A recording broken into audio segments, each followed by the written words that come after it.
You want to catch big fish? Try using big bait. Blue crab is a good option. Blue crabs are found throughout the Atlantic and Gulf coasts. Be sure and check your local regulations before you go filling up a bucket full of blue crabs. Let's talk about where to find them and how to catch them. I like to catch blue crabs inshore. Look for cuts that lead to bays or bayous. If there's a bridge or a dock, that could be a prime crabbing spot. If you have access to a house along the coast, you can probably find a crab pot out back. A crab pot is just a large mesh trap. You can put your bait in the middle, and there are funnels on the side where the crabs can swim in. They work great, but as you can see, they're pretty big, and it can be pretty time consuming just waiting for some crabs to swim in. What if you're on the road and need to catch some crabs quickly? You're going to need to do it by hand. Doing it by hand takes a little more skill, but it's also a lot more fun than just waiting on a crab pot. So what do you do with a bucket full of crabs? Some people take them home and have a crab boil. I like to use them for bait.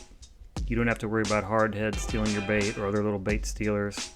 If you catch anything, it's going to be big. Big black drum, big redfish.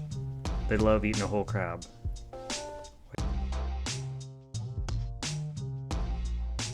And when you do catch these big fish, always put them back. Think of them as the breeders. We want them out there spawning, ensuring the future population of these fish. So here's what you need to catch blue crabs by hand.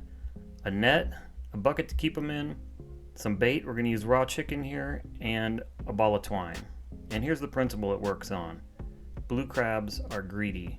You can see this one has got a hold of my gulp lure and his pincher, and he's not letting go. I'm able to just scoop him right up. He still has it in his claw. So what you do is you take a piece of chicken, tie it to the end of the twine, and drop it off your bridge or dock.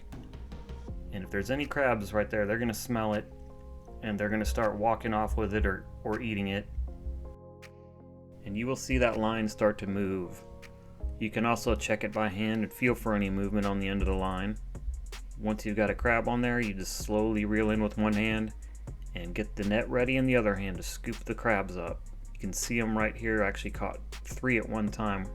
This also makes a really good 2-man operation. You can have one person working the bait on the end of the string and another person ready with the net. Sometimes you catch a big one.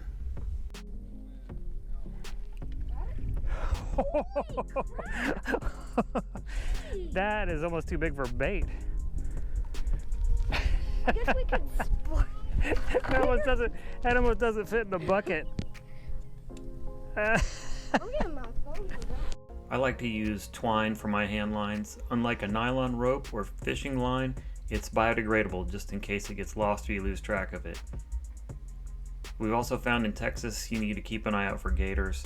They're usually off in the distance as we're crabbing, but one time we showed up and this guy was right there in one of our favorite crabbing spots.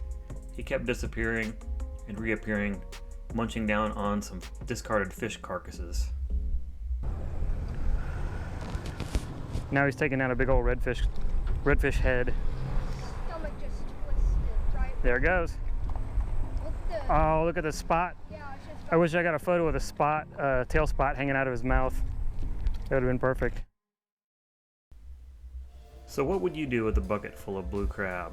Go fishing, or maybe just go home and have a crab boil? Please let us know down in the comments below. Also be sure and hit that thumbs up, and don't forget to subscribe for more. We've got a lot more content coming up, and it really helps the channel grow. Thanks a lot, and we'll see you next time.